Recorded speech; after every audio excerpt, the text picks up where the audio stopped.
नमस्कार दोस्तों, कैसे हैं आप? मैं हूं किरण आनंद और स्वागत है आप सबका मेरे यूट्यूब चैनल किरण नुमेरो वास्तु में।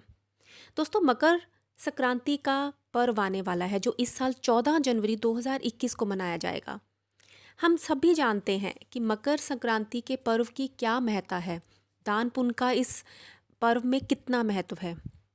आज इस वीडियो में मैं आपसे बात करने वाली हूँ कि कई बार छोटी छोटी ऐसी चीज़ें हो जाती हैं जिन्हें हम नज़रअंदाज कर देते हैं या जिनके बारे में हमें पता ही नहीं होता कि ये चीज़ें करनी है या नहीं करनी, और किस तरह से हमें किस राशि के अनुसार दान करना है। वीडियो के एंड तक बने रहें क्योंकि मैं इसमें बताऊंगी आपको कि मकर संक्रांति पर्व का पुण्यकाल क्या रहेगा, महापुण्यकाल क्या रहेगा, और संक्रांति के स्नान का क्या समय रहेगा, और अंत में सब राशियों के अनुसार किस राशि वाले जातक को किस तरह का दान करना चाहिए कि मकर संक्रांति का ये पर्व उनके लिए खुशियाँ लेकर आए, समृद्धि लेकर आए, अच्छा स्वास्थ्य लेके आए। दोस्तों, साल का ये पहला त्यौहार है और ये पहला त्यौहार बहुत ही शुभ संकेत माना जाता है क्योंकि इस दिन सूर्य उत्तरायण रहते हैं। सूर्य 6 महीने उत्तरायण रहते हैं और 6 महीने दक्षिणायन रहते हैं। माना जाता है कि मकर संक्रांति से ही देवों का दिन आरंभ होता है, दिन बड़े होने शुरू होते हैं और आषाढ़ मास तक रहते हैं। इस दिन से लोग दान पुण्य करना शुरू करते हैं। तो चलिए शुरू करते हैं मकर संक्रांति के बारे में कि सूर्य देव मकर राशि में गोचर करने पर ये त्यौहार हम मनाते हैं। सभी जानते हैं इस चीज़ के बारे में। और मान्यताओं के अनुसार तो इस दिन को नया फल और नई ऋतु के आगमन के लिए भी मनाया जाता है। वैसे तो इस त्यौहार का धार्मिक और सांस्कृतिक दोनों तरीके से ही महत्व है क्योंकि माना जाता है इस दिन मकर संक्रांति के दिन यानी कि सूर्य देव अपने पुत्र शनि देव के घर जाते हैं उनका गुस्सा, उनकी नाराज़गी दूर करने के लिए, क्योंकि सूर्य देव इस दिन मकर राशि में जाते हैं और शनि देव को मकर और कुंभ राशि का ही स्वामी माना जाता है। इसी कारण से ये दिन पिता और पुत्र के अनोखे मिलन को भी दर्शाता है। मकर संक्रांति के दिन सभी जानते हैं तिल और गुड़ से बने हुए लड्डू और अन्य मीठे पकवान बनाने की भी परंपरा है। अब इसके पीछे एक लॉजिक क्या है, तिल और गुड़ के लड्डू बनाने के पीछे उसका क्या रीज़न है कि ये सर्दी का मौसम होता है जिस कारण तिल और गुड़ से बने हुए लड्डू स्वास्थ्य के लिए बहुत लाभदायक रहते हैं। मकर संक्रांति के दिन विशेष रूप से खिचड़ी बनाने, खाने और दान करने का भी महत्व है। इसलिए बहुत सी जगहों पर इस पर्व को खिचड़ी के नाम से भी जाना जाता है। पंजाब और जम्मू कश्मीर में मकर संक्रांति को लोहड़ी के नाम से मनाया जाता है। तमिलनाडु में मकर संक्रांति पोंगल के तौर पर मनाई जाती है, जबकि उत्तर प्रदेश, बिहार में खिचड़ी पर्व के नाम से मकर संक्रांति को मनाया जाता है। इस दिन कहीं कहीं लोग खिचड़ी बनाकर खाते हैं, दान करते हैं, और कहीं दही चूड़ा खाते हैं और दान करते हैं, और कहीं कहीं पे तिल के लड्डू बनाते हैं, खाते हैं, दान देते हैं। लेकिन मकर संक्रांति के दिन आप गर्म वस्त्रों का दान भी कर सकते हैं। तिल की मिठाइयाँ, खिचड़ी के साथ धन आदि दान देने से शनि त्रस्त जो व्यक्ति होते हैं उन्हें उनके कष्टों से मुक्ति मिलती है, क्योंकि शनि को गरीब, अपाहिज और मजदूर वर्ग का प्रतिनिधि माना जाता है। इसलिए इन लोगों को कभी भी सताना नहीं चाहिए। इस दिन घर के बड़े बुजुर्गों के चरण स्पर्श करके उनका आशीर्वाद लेना चाहिए। उन्हें तिल से बनी हुई मिठाइयाँ, गर्म वस्त्र उपहार स्वरूप भेंट करना चाहिए। कहा जाता है कि ऐसा करने से सूर्यदेव प्रसन्न होते हैं। इस दिन स्नान का भी बहुत महत्व है दोस्तों। मकर संक्रांति पर जिस तरह से दान का महत्व है उस तरह से स्नान का भी महत्व है। इस दिन सुबह किसी पवित्र नदी में सूर्योदय से पूर्व उठकर स्नान करना चाहिए, क्योंकि इस दिन स्नान करने से इस तरह से ना तो शरीर शुद्ध होता है बल्कि मन की भी शुद्धि होती है। इतना ही नहीं, कहा जाता है कि सभी तरह के पापों का भी नाश होता है और मनुष्य को मरने के बाद मोक्ष की प्राप्ति होती है। लेकिन अगर आप ऐसा नहीं कर पा रहे हैं तो घर में ही आप पानी में तिल और गंगा जल डालकर आप स्नान कर सकते हैं। इस दिन सुबह आपको खाली पेट सुबह उठकर पहले स्नान करना चाहिए।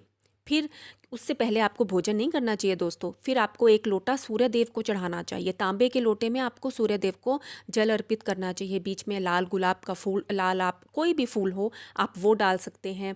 थोड़ा सा तिल डालिए, गुड़ डालिए, गंगा जल डालिए और सूर्य देव को अर्पित करें ये जल। और सूर्याय ओम गृणी सूर्याय नमः आप ये जाप कर सकते हैं। नहीं तो सिंपल सा जाप है ओम सूर्याय नमः, आप उसका जाप भी कर सकते हैं। इसके बाद आप विष्णु सहस्त्रनाम, श्री नारायण, हृदय कवच स्त्रोत, जो भी आपको इजी लगे, अच्छा लगे, आप उसका पाठ कर सकते हैं। सूर्य देव को जल अर्पित करने के साथ ही आप एक लोटा दक्षिणामुखी खड़े होकर अपने पितरों को भी समर्पित करें। फिर उसके बाद आप दान करें और फिर भोजन आपको करें। चलिए अब बात करते हैं कि कई बार ऐसी चीज़ों का दान जाने अनजाने कर देते हैं जिसके बारे में पता नहीं होता, जाने अनजाने में कई बार कुछ ऐसी गलतियां हो जाती हैं।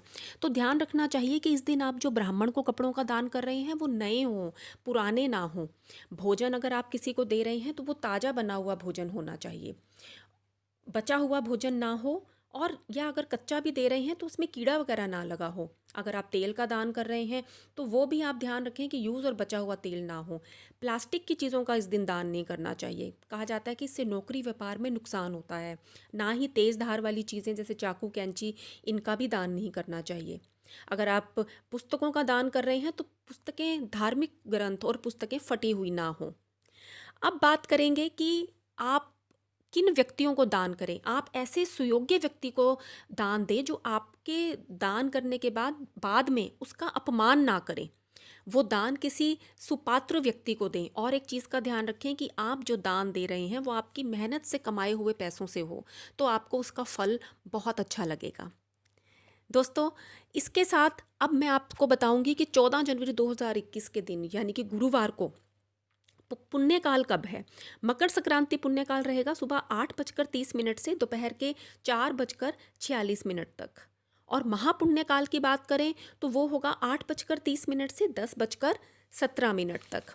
और इसके बाद अगर हम संक्रांति के स्नान की बात करें तो वो होगी सुबह ब्रह्म मुहूर्त में। अगर आप 14 जनवरी को ब्रह्म मुहूर्त में संक्रांति का स्नान करेंगे तो आपको बहुत आपको फल देगा, बहुत अच्छे फल देगा। अब बात करते हैं राशियों के अनुसार कि किस राशि वाले जातक को कौन सा दान करना चाहिए जिससे वो सुख, समृद्धि और अच्छे स्वास्थ्य को पाए। तो देखिए, मेष राशि के अगर हम जातकों की बात करते हैं तो मेष राशि वालों को अगर वो समर्थवान हैं तो उन्हें भूमि दान देना चाहिए। तिलों का दान दें, नहीं तो मच्छरदानी का दान दे सकते हैं, शीशे का दान दे सकते हैं। वृषभ राशि के जातकों की बात करें तो वो अगर समर्थवान हैं तो मैं कहूँगी गाय का दान, नहीं तो आप उन्हीं वस्त्रों का दान कर सकते हैं, अनाज का दान कर सकते हैं। मिथुन राशि के जातक कंबल, तिल के लड्डू, पेय पदार्थ, वस्त्र, गर्म वस्त्र और भोजन, इनका दान कर सकते हैं। कर्क राशि के जातकों की बात करें तो कर्क राशि के जातक साबूदाना, शहद, गाय का घी दान कर सकते हैं। सिंह राशि की बात करें तो वो चने की दाल, घी, सोना, इन चीज़ों का दान कर सकते हैं। कन्या राशि के जातकों की बात करें तो गरम वस्त्र, चादर, गरम वस्त्र और अन्न का दान कर सकते हैं। तुला राशि के जातकों की बात करें तो गुड़, तिल, तेल, चावल, वस्त्र और बिल्डिंग मटेरियल से जुड़ा हुआ जो सामान होता है उसका दान कर सकते हैं। वृश्चिक राशि के जातकों को भी मैं कहूँगी कि बिल्डिंग मटेरियल से जुड़ा हुआ सामान वो दान करें, नहीं तो दूध, दही और तिल और गर्म कपड़ों का आप दान करें, बहुत अच्छा रहेगा आपके लिए। धनु राशि के जातक अगर विद्यालय में छात्रों को पुस्तकें दान देते हैं और सामग्री दान देते हैं, पाठ्य सामग्री दान देते हैं, बहुत अच्छा रहेगा उनके लिए। इस दिन आप गायों को घास खिला सकते हैं, हल्दी का दान दें, आपके लिए बहुत अच्छा रहेगा। मकर राशि के जातकों की बात करें तो उन्हें उड़द की दाल, राई दान कर सकते हैं, सरसों का तेल दान कर सकते हैं, चूल्हा दान कर सकते हैं, ईंधन का दान कर सकते हैं। क्योंकि देखिए, चूल्हा माँ अन्नपूर्णा और ईंधन, ये अग्निदेव, इनसे ये दोनों प्रसन्न होते हैं और चूल्हे से पवित्र अग्नि भी प्रज्वलित होती है।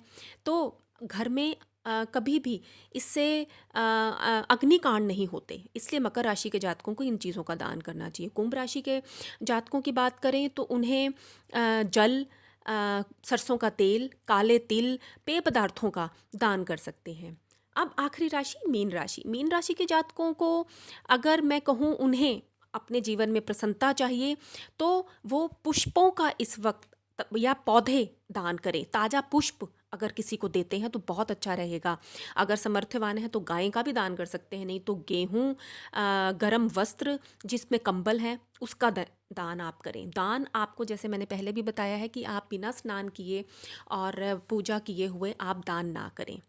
और आखिरी में चलते चलते दोस्तों, आप किसी को भी यथाशक्ति दान दें और दान देने के बाद ये विचार ना करें कि हाय मैंने ये दान क्यों दे दिया या मैंने ज़्यादा दे दिया या कुछ दे दिया। ऐसा अपने मन में कोई भी विचार ना लाएं, अदरवाइज़ जो भी आपने दान दिया होगा वो आपको नहीं लगेगा।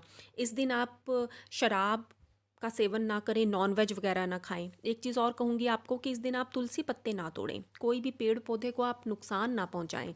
और आखिरी में एक बात दोस्तों, कि अपनी वाणी पर इस दिन संयम रखें, क्रोध से बचें, गाली गलौज ना करें, किसी की चुगली निंदा ना करें। साल का पहला त्यौहार है और इसे अच्छे मन, पॉजिटिविटी और अच्छे विचारों से मनाएं।